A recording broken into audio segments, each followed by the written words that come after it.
Hey, what's up, everyone? My name's Lionel. Hey, I'm your host for LT Productions, and you are watching I Watch You Watch. We are covering Beyond the Gates.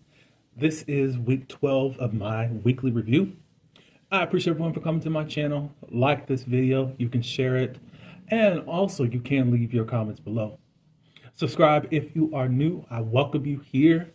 Now let's get in it.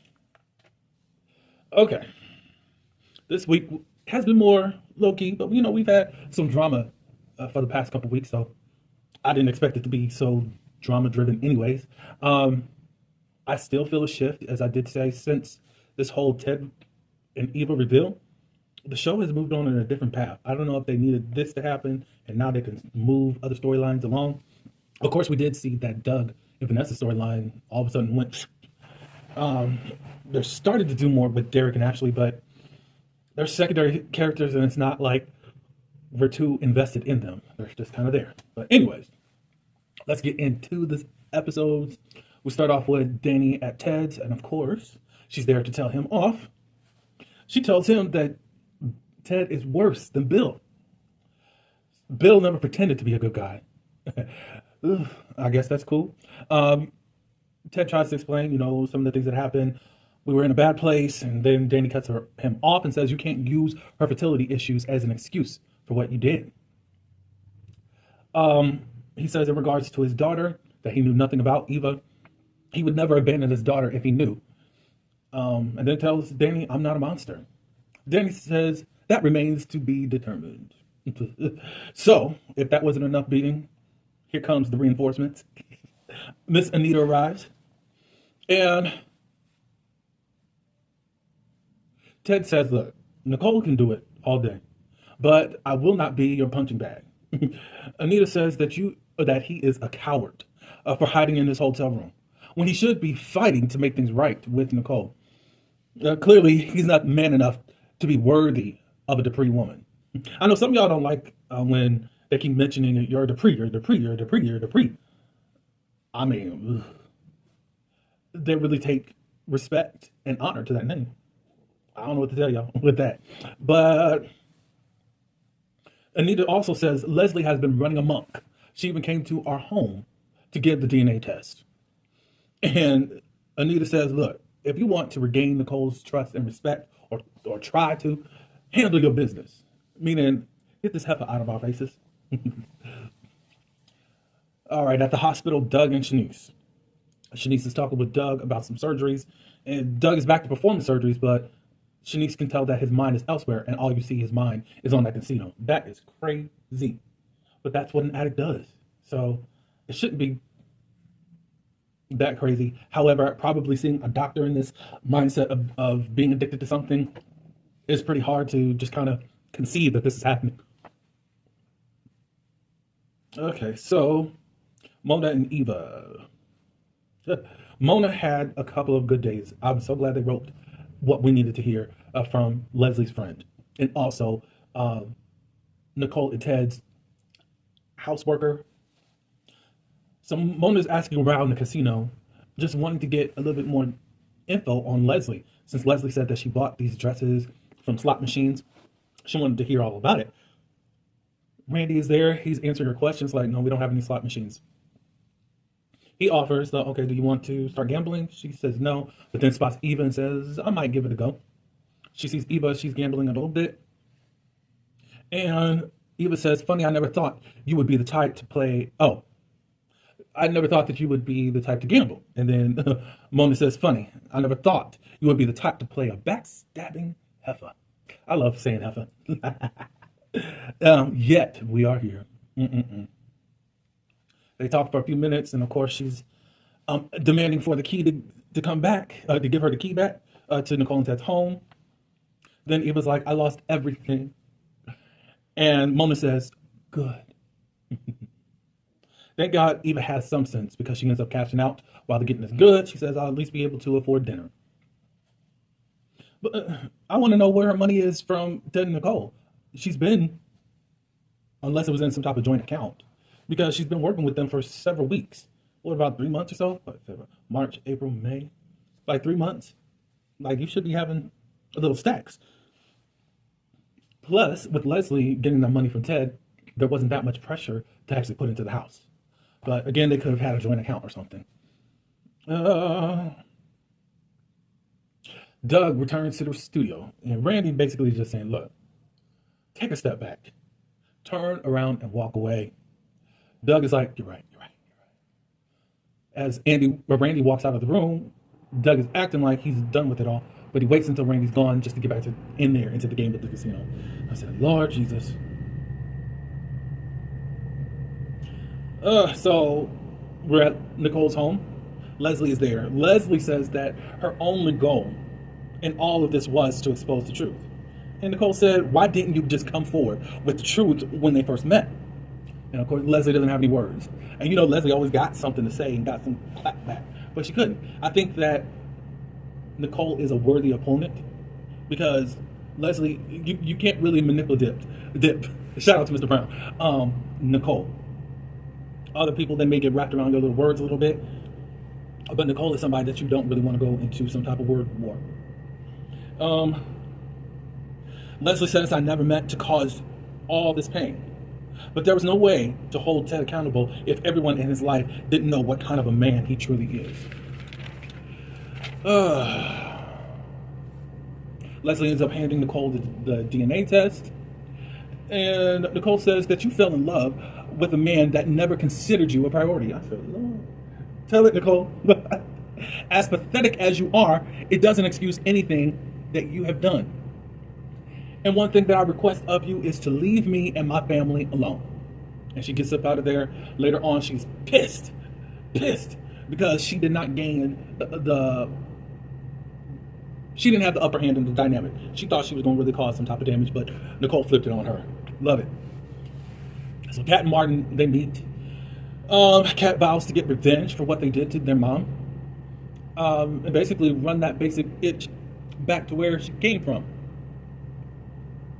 Martin says, you know, Eva was a pawn in Leslie's twisted game. And from there, they went to go speak with Nicole. And they find out that Leslie dropped by. And they're both pissed about that.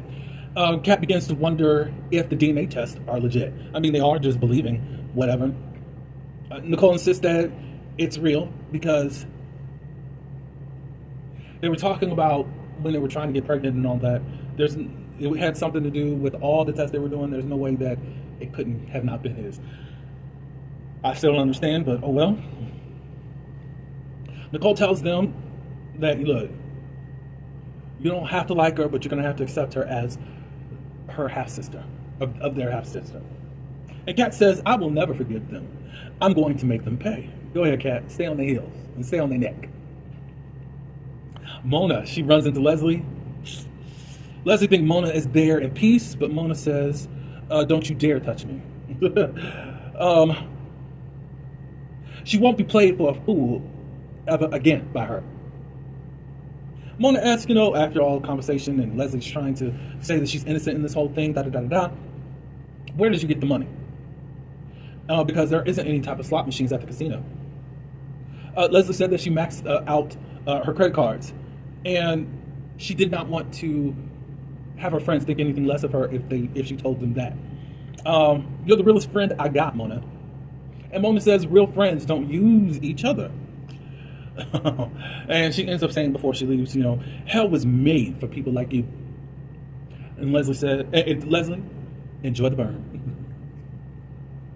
Go ahead. She had great monologue, great lines. I love it. Leslie and Ted, they meet up. I think Ted comes to her home. He warns her, stay the hell away from the Duprees. They're off limits. Mess with him. And mess with them again, and you'll have to deal with him.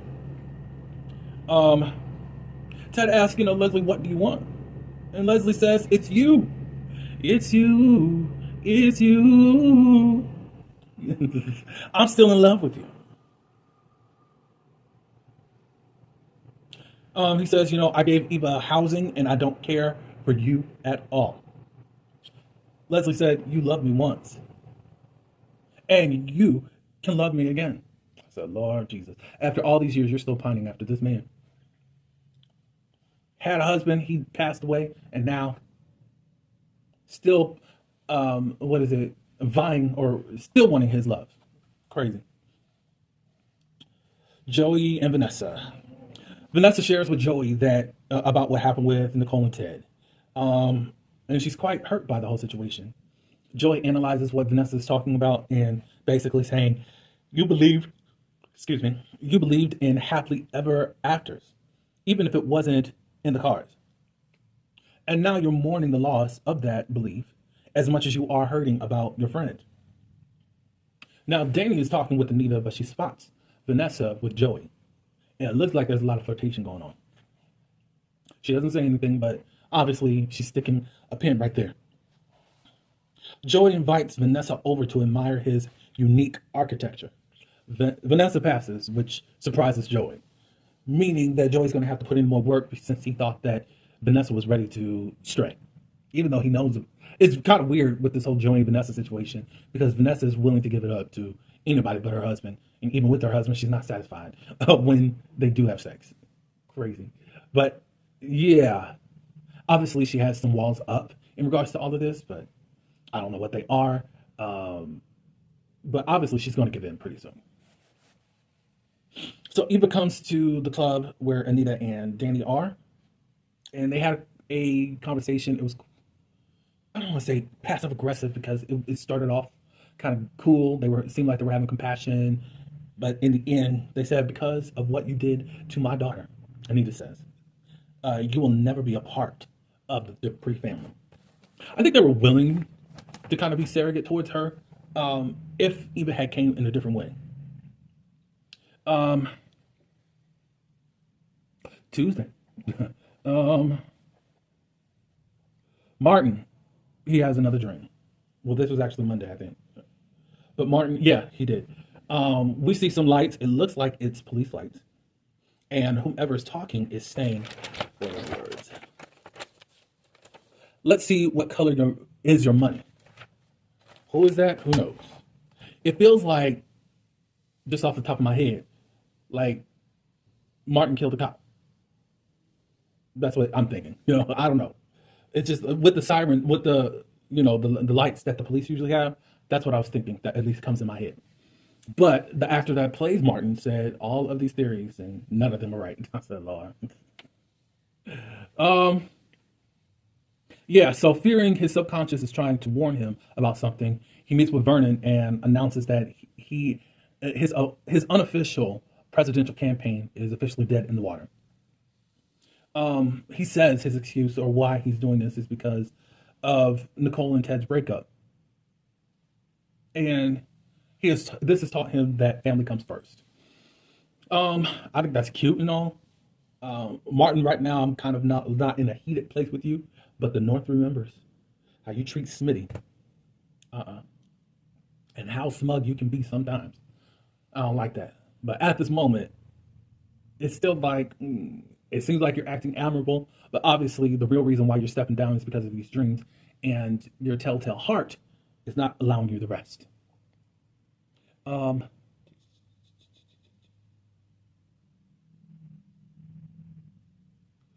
he ends up telling Vernon that he had another dream and he's being haunted by the pieces of that night. Um, Nicole and Danny. Danny comes by and learns that Nicole has canceled all her appointments for the day, and she really feels unable to face the world. Danny pushes her, and she says, "Dupree's don't run, and we sure as hell don't hide." She said, use fake confidence. Fake it until you make it, until you eventually regain it. Ted and Eva, I think they're at the country club right at this point, and Eva's dressed in pink. Ted said that he wants to show his daughter off. Of course, when Eva had called to get reservations here and there weren't any open spots. I'm assuming that's going to happen even with Ted at some point, and just depending on his stocks that he has in the business.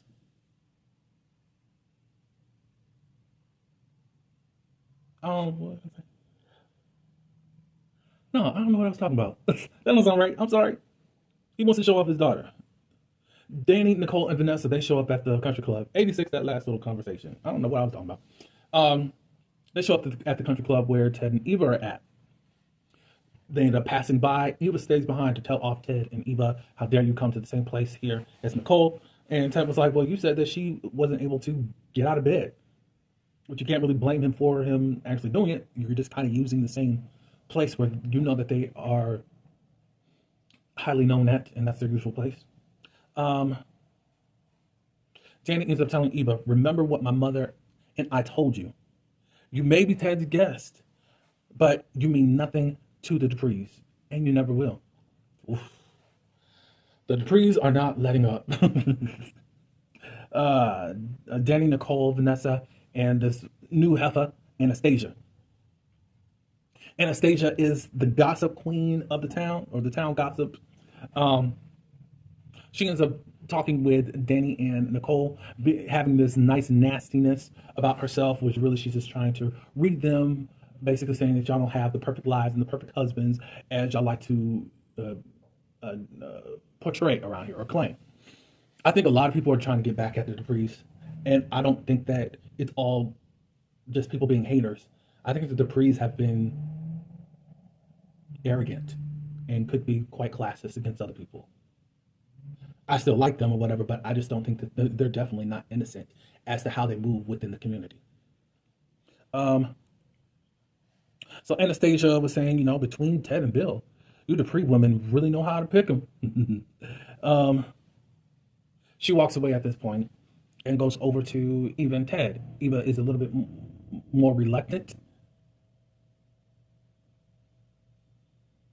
Oh, Anastasia ends up telling Eva that this is a real life Cinderella story that you were involved in, basically making comments about uh, Eva now finding her father and getting this glammed up life, and now you're at the country club.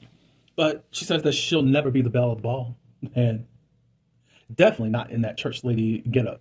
No, now, Anastasia, you didn't have to read like that, but kind of tricky though. But maybe not that attire should have been your attire, Eva. Since Eva ends up running off, Anastasia and Ted, she's around there trying to flirt with him, which is kind of weird.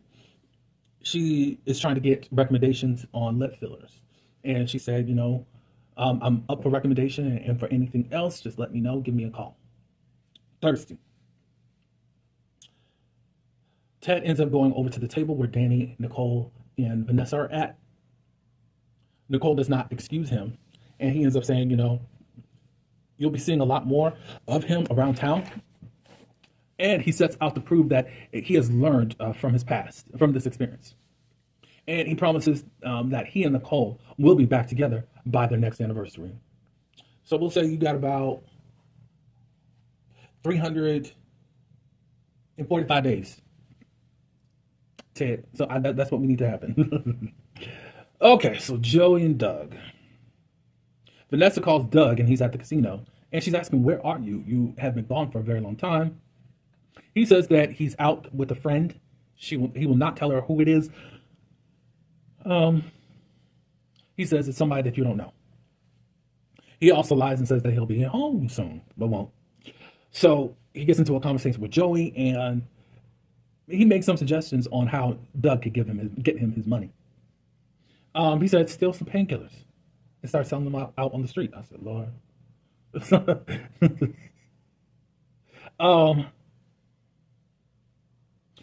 Reach out to Vanessa. Doug says that that's a problem. What do you mean if that's a problem? I'm not dragging Vanessa into this.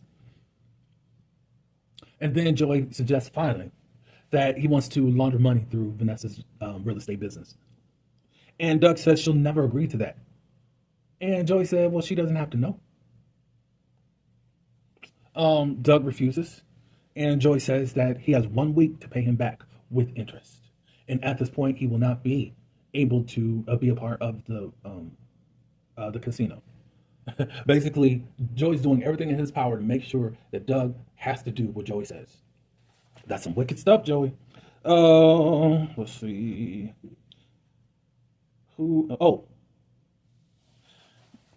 Jan, which is Ashley's mother, finally remember her name.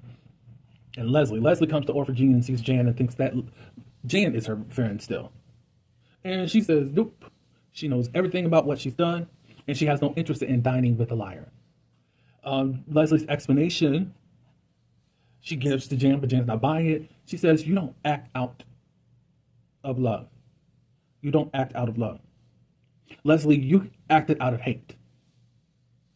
Later on, she gets a little bit too excited and all that good stuff and just telling off Jan. And she said, "I still have a few surprises up my sleeve." She ends up leaving, but she does say something, I think, to the Duprees. I think. Yeah. Vernon and Leslie, I will never forget what you have done to my family. But for now, I pity you. In time, you will realize that rejecting the only person who loves you was a big mistake.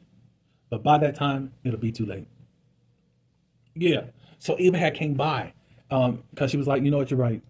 I don't belong in the country clubs and all that stuff. Da da da da da. And Leslie says, I don't care because now she needs a place to stay. So basically, and she tells him Eva off. And that's when Vernon said what he said. And that's also when she ran back into the Jan and said that I still have a few surprises up my sleeve. And then she leaves. Just to talk about Ashley and Derek for a few seconds. They woke up that morning and found out that they did not connect. We found out that they didn't connect. Basically, they didn't have sex. Derek didn't know what was going on, so he took a shower and got clarity. And then they decided having sex again. I don't know what that solved. I don't think it's supposed to solve anything. It's just like, okay. Yeah, that was that for them. Basically, living together is not a good thing. No matter how you slice it up, cut it up, it's not working for them. All right, so we're on another day. Anita, she's playing and singing, and Vernon speaks about reuniting with the Articulates. Anita says that that would be something, but it's highly unlikely, considering the way that she mistreated them when she went solo. It's going to be a no-go. Vernon hands Anita the phone because he's been trying to convince her, no, let there be a part of this. A conversation could go a long way, blah, blah, blah, blah, blah. He says that your fans are demanding it as far as a reunion, including your number one fan, but she still refuses.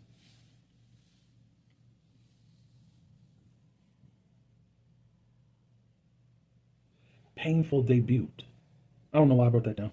But anyways, Anita says that she's afraid, but with Vernon by her side, she can do anything. She ends up calling Sharon, and she immediately hangs up on her. Haley is at the office and goes into Bill's office, or Bill's office.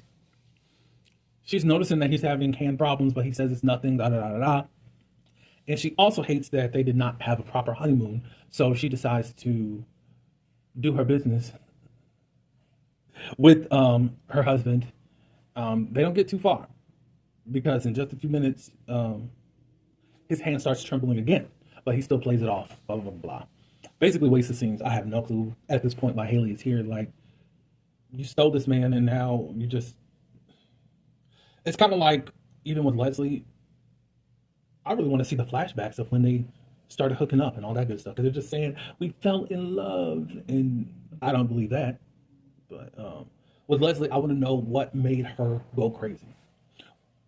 Ted's going to say something later on this week, and I'm like, but so what happened? But anyways, Andre, Nicole, and Danny. So Andre comes over and checks up on Nicole. She says it's all good in the hood, and then all of a sudden she flips and says, "Why didn't you tell me about Ted's affair sooner?" Danny comes in and comes to Andre's defense, and basically helps her to understand in a more therapeutic way that there are other victims within these types of situations, and he was just caught up in the middle. Nicole says that she's just raw right now, and my heart is in pieces, and I don't know how to trust anyone.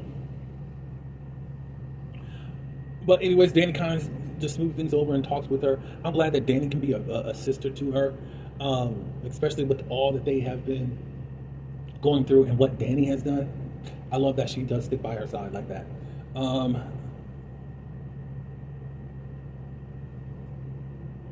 What was it?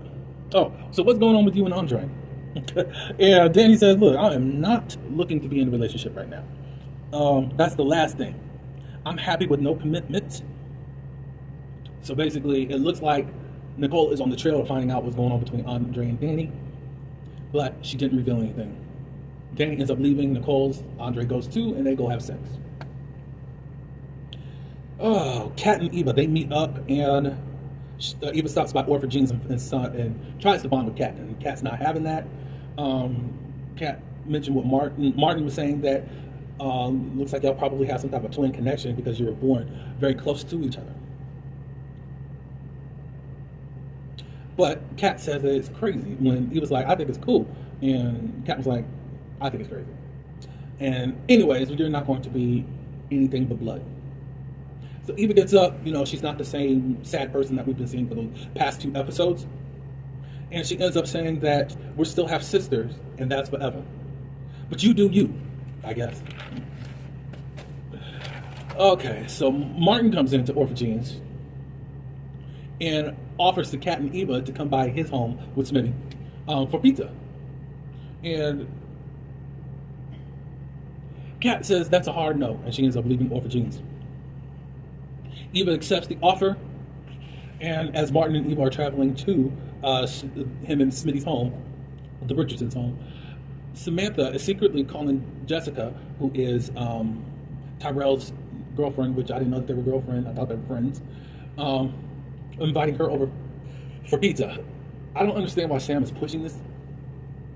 I don't know if this is a way for her to get the parents on her side to let her start dating. I don't know what her purpose of doing this. And if you love your brother and you know how sensitive he is to certain things, don't do that to him. Okay, so Martin comes home with Eva, and Samantha gives the cold shoulder up.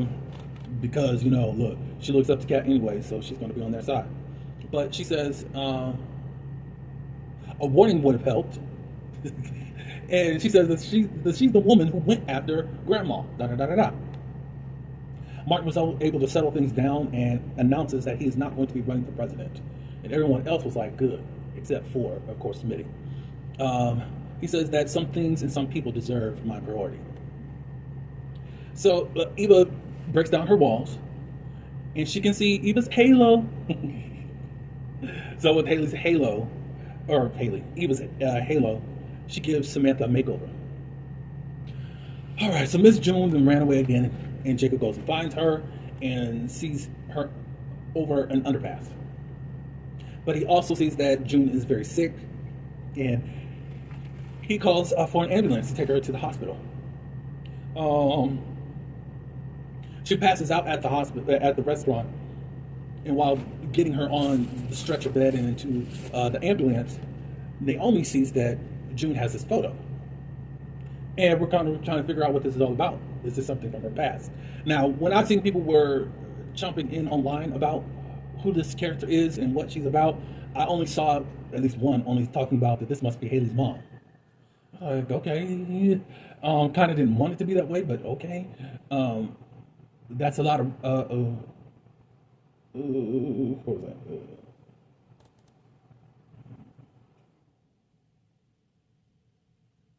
Yeah, so I don't know. I guess Haley gonna get a storyline pretty soon. I don't know where I was at. Sorry, y'all. We're on to Thursday, and there's trouble in paradise with Ashley and Derek. And Leslie attempts to frame Eva for running over Laura. Ashley and Derek, they wake up very distraught and out of it because Ashley all night has been kickboxing Derek. I don't know why Ashley's having problems, but I think psychologically this is going on because she really doesn't want him there. Um, she ends up kicking him out of the apartment so that she can have a conversation with Naomi. Um, so that they could have breakfast with Naomi. We find out that Derek drunk Ashley's orange juice, and that is where the ish hit the fan. So Ashley talks with Naomi, and Derek talks with Jacob, and both are just venting to both of Naomi and Jacob that they are uptight and tense. Now, after venting or whatever, Ashley had to go to her shift at the hospital and sees Andre, and was wanting to know how's everything going between her and Derek, and she lies and says that everything's good. Um, Derek then comes to the hospital and suggests to Ashley um, combining incomes so that they can get a bigger home because they're really kind of sick of bumping into each other. So, yeah. Um,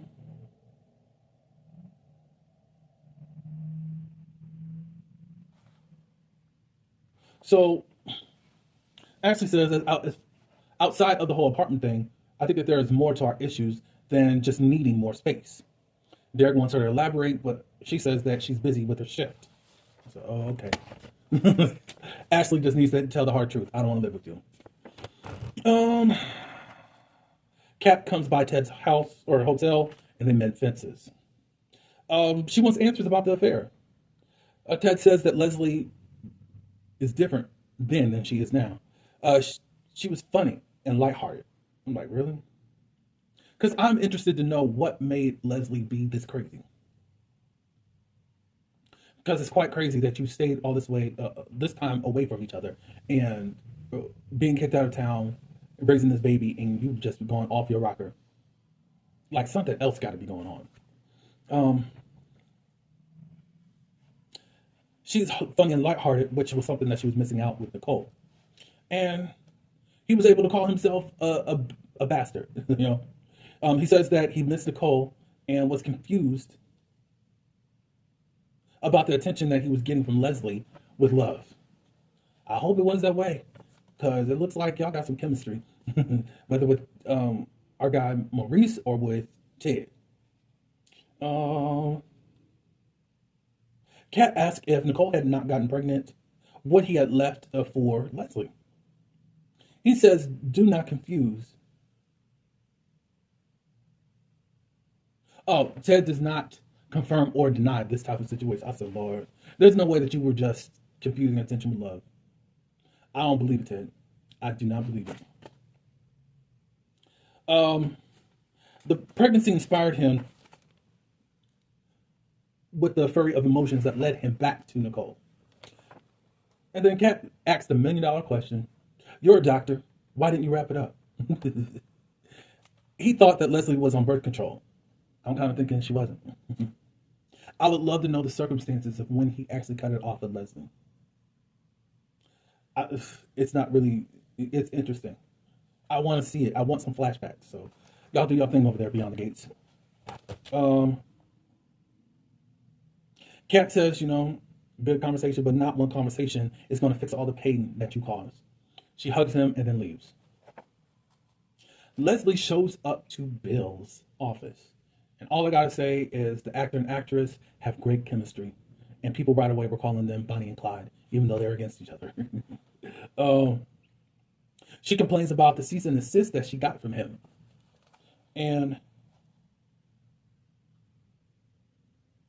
Bill was like, look, because at this point, Leslie wanted to play hardball with him. And even if you took me to court, a jury will almost certainly side with him over a woman with 5 different identities and 24 wigs. um, but Leslie wasn't intimidated by what Bill was saying and says, you do your worst and I'll do mine. And we'll see who comes out ahead. Look, it's one thing to not play with Bill. It's another thing to play with someone unhinged. Go there and touch the fire. Come to the light, Caroline. Leslie leaves and Bill calls Ted and summons him to the office and basically says, we got to be proactive towards Leslie and not try to keep on avoiding her because it's not working. So Naomi comes by the office and surprises her dad with an unexpected visit. She overhears as she's walking through the door. I can only imagine who you are talking about. And basically they were talking about who needs to be gone. Um, Ted says Bill didn't threaten Leslie. This is to Naomi. And Naomi doesn't believe him. On to Eva and Andre. They meet up at the club, or they at least see each other at the club. Eva updates Andre on the progress with Ted and Martin. And she also has no ill will towards Nicole and not going after her. She says that she gets a text from... Oh, wait, where am I? Yeah. She isn't looking to cause any more trouble. for the Richardsons or the Duprees. Eva gets a text from Leslie, but it's not for what you think. She shows up at, I think this is Aubergine still, I think. But Leslie isn't really coming with Eva to make up with her. She wants Eva to help her to have Ted to start talking to her again. And Eva says no. Um, but she does say, you better worry about the criminal charges that are pending to come up against you. Mm-mm.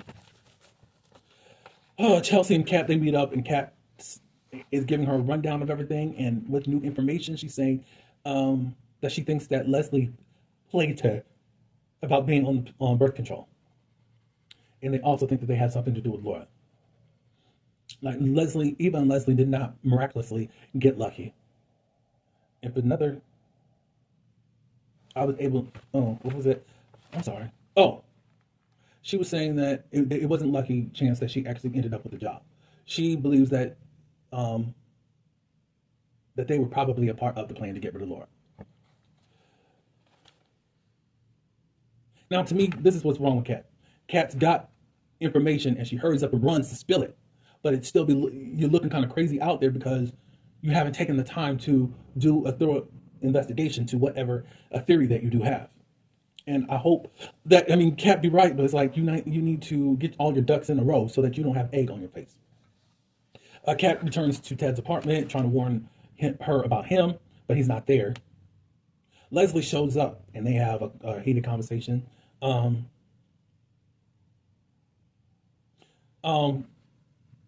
Leslie ends up saying that she doesn't feel guilty about what she did. Nicole was just collateral damage. Leslie implies about Eva having ran over Laura. But then she says, Kit Kat brat. What you're not going to do, you won't be able to approve any of it. And we find out the cat is recording this whole conversation. Once Leslie leaves, she takes her device and she leaves, obviously, to go to the proper people that can help. Naomi drops by the hospital. June has pneumonia. Naomi shows her the picture that she found that June has, and she asks, who are these children? June says, I don't know, but I like the picture. It makes me happy. I said, wow. Wow. Ted and Andre. Ted thinks that Kat will be the one to help convince Nicole to speak to him again. Andre mentions that it's Eva's birthday, and Andre offers to help get Eva the perfect gift. All right, we're on Friday at the end. Pamela and Danny, they go to the casino. They want to earn a little seed money to start their modeling agency and also scouting for talent. I've never known for anyone to go to casinos to scout talent, but hey, to each is their own. And later on, they're daydreaming about what their business will grow into if it'll go over to Europe and all that good stuff. It's good seeing Danny in this headspace. I love it. I love seeing her with Pamela, all that good stuff. I'm waiting to see if Pamela and Joey are going to have some scenes together. Of course, we know Katie and I forgot his name. Anyways, Pamela and Joey, they are husband and wife. I think they are divorcing though. But anyways, Ted and Leslie. Ted goes over to Leslie's. At this point, he has a softer side to her at this point, asking her to come to Eva's birthday party. And she says no. After what she did, she betrayed me, blah, blah, blah, blah, blah. Ted says monsters are only in fairy tales. And he also asks her, why did she lie to her all of these years about Eva's existence?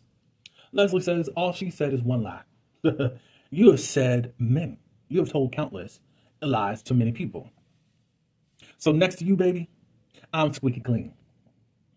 Ted says that she doesn't love Eva, and she says, no, I love her so much it hurts. She's a reminder of the love I lost, the life I would have had, and it's time for Ted to do right by her and Eva. So Doug ends up saying that June has to have bypass surgery. He named this condition because I was like, what are you going to have surgery for pneumonia? Doug's assistant, Dr. Wilkes, is going to be the one doing the surgery. Doug will be there to teach and assist, but he won't be operating since he's still dealing with his hand. June would rather have Doug, but it didn't work out that way. All right, so Jacob and Kat. Kat comes to the hospital and tells Jacob, gives him the recording or whatever about Leslie. Jacob says, Leslie's words are damning, but it'll take more than just this to shut this case up because it's kind of more hearsay. So June's surgery is a success, and she was already up, feeling better, making jokes, and she's already claiming Doug as her boyfriend. I said, oh, okay. Doug is very handsome. He is cute to me. Jacob goes to Leslie's and says that she needs to come down to the station for questioning. So we're shifting. I guess they're going to be shifting towards Eva. Oh, I don't know, though. Back at the Duprees, Anita and Vernon. She agrees only to one night only reunion because she's really getting tired of Vernon keeps pushing her. And she said that she'll do things on her own terms. Bill ends up coming by, and they wanted to know what he's come. Why is he there? And Anita says that I thought I smelled fire and brimstone. He drops off papers regarding the sale of his and Danny's beach home. And Anita says that can't be all it was for. But anyways, they get him on out of there. So we find out that Anita did call the other articulate Sharon.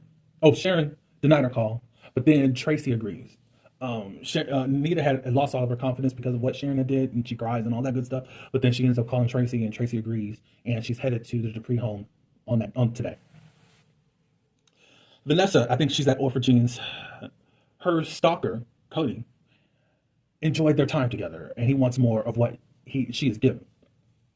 And he also has a foot fetish that Vanessa did help out with. She says that if you can't follow instructions, we can't do things anymore. Follow me again, and we are history.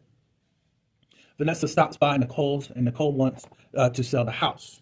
She just wants to get rid of all this. Vanessa starts talking about a friend that she's got, the people that deal with trauma. And this is kind of like a trauma response where you just want to forget everything and wipe your mind free, but it's just not a healthy thing. She says, consider doing this after a year. And Nicole said, a year? No. I mean, Nicole is very fast at trying to wipe the slate clean. Smitty goes and visits Nicole, and he's asking around, what's going on with Martin, why he's giving up his presidential endeavors. Nicole thinks it's normal until Smitty mentions that Martin is having nightmares, and she's concerned. Smitty goes by Bill and says, what did you mean that it was important for him and Martin to remain on the same team? Bill tries to play it off and says, it's best to keep family at the forefront. And then Smitty asks another question, is there something related to Martin that he does not want the public to know? And Bill said, that's up to Smitty. Up to Martin. You ask him. But he says, the Duprees are not that honest about their secrets.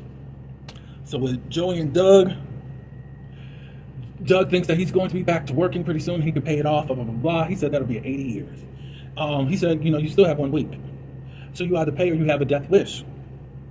And Doug is still playing around with him, and he just says, look, you either tell your wife or I will.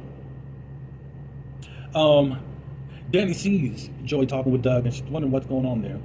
Pamela's looking at his IG and wondering what the hell is happening. Pamela's looking, and it's just in awe of his cooking business that he's supposed to have. And Pamela doesn't even know what's going on. That's kind of weird, but whatever. Well, that was this week. I'm sorry I got lost a few times in talking with you. But I appreciate everyone for coming. Until next week, but give me your thoughts. But until then, peace.